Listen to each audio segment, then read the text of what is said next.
if you're an Oklahoma Sooner fan, the final weekend of November 2021 is going to go down in infamy.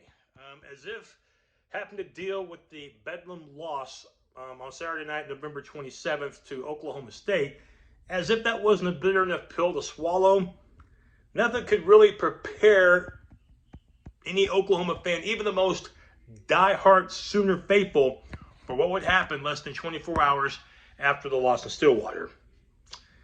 Lincoln Riley deciding to leave Norman, load up the truck, and move to Beverly. Well, move to Los Angeles, but close enough, you get the idea. Yes, a bombshell. We found out Saturday night after the game that there wasn't going to be an interest for Lincoln in going to Baton Rouge, Louisiana to take the LSU job. He had ruled that out. But the following day, we find out that Lincoln Riley was set put to go to USC. The men of Troy found their main man in Norman, Oklahoma. And Lincoln Riley still, he's still young. I mean, he's not even 40 yet. I think he's 38. He's already accomplished so much as an offensive coordinator and, of course, as 5 years as Sooner head coach. So for the Sooners, yeah, they got to transition quickly, and I'll explain why in just a little bit.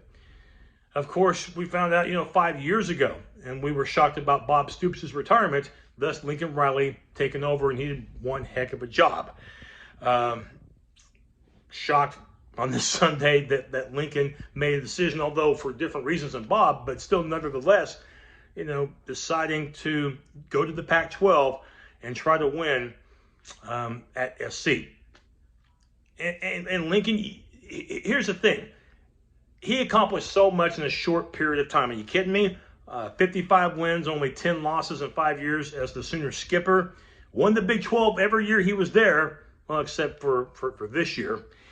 And coached quite a few All-Americans, 2 Heisman Trophy winners, a Heisman runner-up, and by the way, all 3 of those quarterbacks starting in the NFL.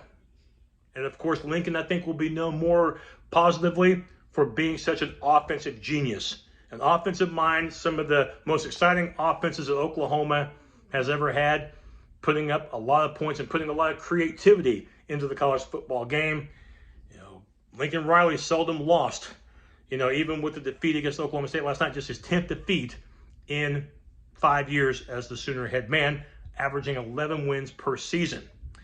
If there is one complaint I would have about Lincoln Riley as far as how all this was handled in terms of him making the transition from Norman to now Los Angeles to be a head coach there, it's the way he broke the news to his team personally.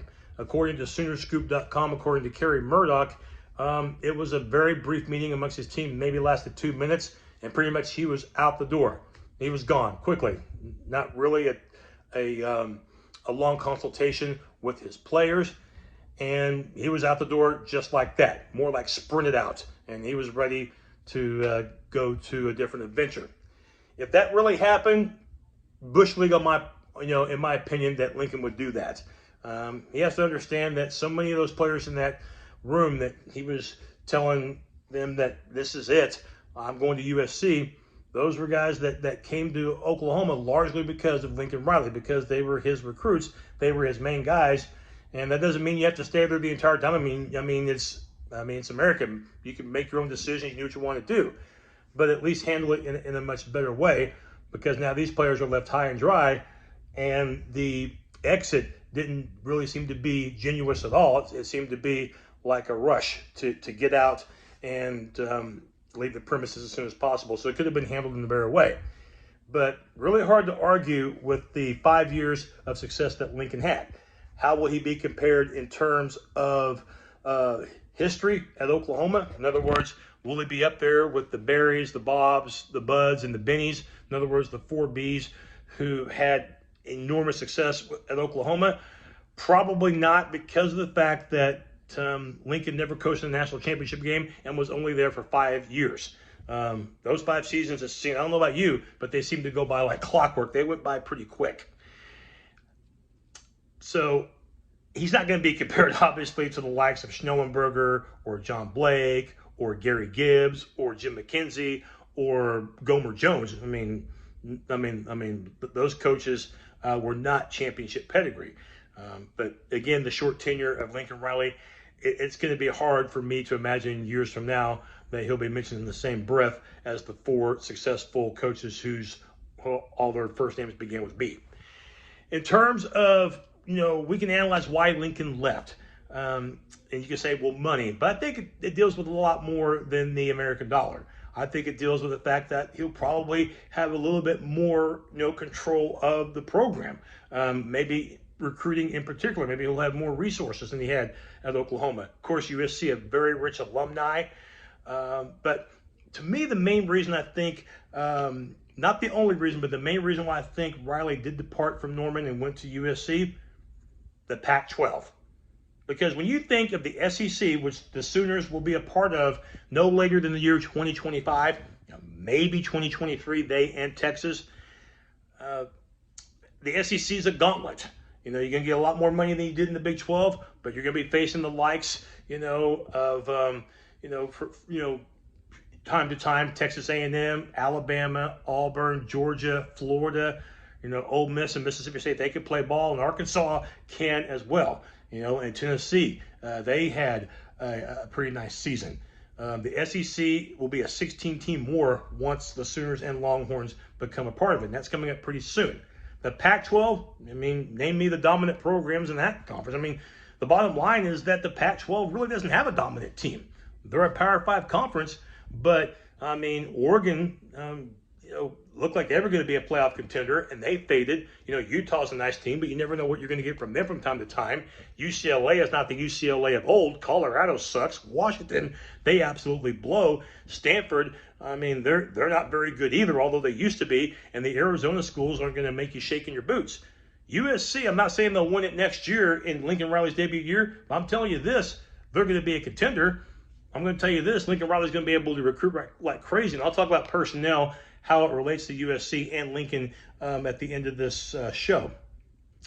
Lincoln Riley is going to have an opportunity to have a lot of success and get to the college football playoff with an easier path than he would have if he had stayed at Oklahoma. Because like I said, the Sooners are going to be in the SEC soon. The juggernaut conference, and the Pac-12 and the word juggernaut are not going to go in the same sentence, except this time just to make a point. So he's going to have a chance to have a lot of winning opportunities and to get to the playoff every single year, and to do so with plenty of padding. Now, as far as Oklahoma's future, we know Bob Stoops is going to be the interim head coach for the bowl game. You will find out their bowl assignment December the 5th, just a week from today, and probably the Alamo Bowl or the Cheez-It Bowl. And again, if you didn't know, Bob Stoops, even though he retired several years ago, is still employed by the university, still gets a paycheck, and is willing to help in any way possible. And for the Sooners, I'm not saying they have to hire their new head coach on Monday, tomorrow, but the hiring process needs to, it really needs to come along nicely. And Joe Castiglione, the athletic director, it's the reason why he's one of the best athletic directors in the country. He will not only hire a guy with plenty of experience and hire a guy that can make an immediate impact, but he's going to hire somebody with a lot of character, with class, and will do things the right way. And that's what Bob Stoops and Lincoln Riley both did during their time with the Sooners, as far as being, the head coach of one of the best programs in all college football, plain and simple. The names I'm hearing floating around, Cliff Kingsbury, and I hope that doesn't happen. As a college coach, he absolutely, sucked donkey balls. I'm sorry, he was terrible at Texas Tech. He's done better with the Arizona Cardinals, but you put him in the college ranks, I'm still not convinced that he's going to be an elite coach. Luke Fickell from Cincinnati, we know the job he's done with the Bearcats this year. It looks like unless they collapse against Houston this weekend, the Bearcats are going to be playoff bound and be the first group of 5 team to do so. I hear about the name Matt Campbell at Iowa State. That would be a solid hire. You're looking at other candidates out there, Dave Aranda, and the great job he's done at Baylor. That's a name thrown in the mix. And what about guys with ties with Oklahoma, both now and in the present, like an Alex Grinch, the defensive coordinator? And you hear the name about, Mike Leach. All he's done everywhere he's gone is win, but I don't know if he and the OU Regents are going to coincide on a lot of things. And Mike Leach likes to do things his way and doesn't like to be told by anybody above him what to do or how to do it. And then Brent Venables, the defensive coordinator, hasn't been a head football coach on the FBS level. former defensive coordinator for the Sooners, and of course has done a great job, for Dabo Swinney at Clemson these past few seasons. One of the highest paid assistant coaches in the game. Could this be his opportunity to be an HC? And there's other candidates out there as well, but those are some of the ones that I have been hearing about. And finally, as far as the future for the Oklahoma players, remember, National Signing Day. It's coming up in less than 3 weeks, and I don't think Oklahoma is going to lose all of their verbal commitments, but you might be naive enough to say that they were going to keep all of them. You wonder how the transfer portal is going to look, and you have to really be concerned about the class of 2023. We're hearing that Malachi Nelson, the 5-star recruit that Oklahoma had from the class of 2023, he's already decommitted as a result of the news about Lincoln Riley heading to the West Coast, and Lincoln wants him to come to SC. So there's going to be some changes coming up, and we'll see if Oklahoma can keep that fine tradition of winning. This was a 10-2 season, and by Oklahoma standards, 10-2 is not bad, but it's not what they seek year in and year out. A lot of programs would be great with 10-2. Ole Miss went 10-2 this year, first time they've ever won 10 games in the regular season. But with Oklahoma, a 10-win season, that's nothing new. Maybe that's just the nature of the spoiled Oklahoma fan, but it is a very high bar, and that's why Oklahoma is one of the top 5 programs in college football. So is USC, but they have not been winning lately, but they land a home run in Lincoln Riley, and I have no doubt that Lincoln will make them a winner. Hopefully, Oklahoma will stay on the winning side. I think a lot of that will be predicated upon who Joe Casiglo can hire and how many of the players that you have right now and how many of those future recruits are going to remain in Norman. But that's got to be a process that will play out in these next few weeks and months. And hopefully for the Sooners, they can keep those transfer portal and recruiting losses to a minimum, because there's going to be some. Heck, Malachi Nelson, like I mentioned, the fine quarterback, the 5-star QB, he's already said bye-bye to Norman. Lincoln Riley has said bye-bye to Norman, and he took over for a legend in Bob Stoops and did one heck of a job.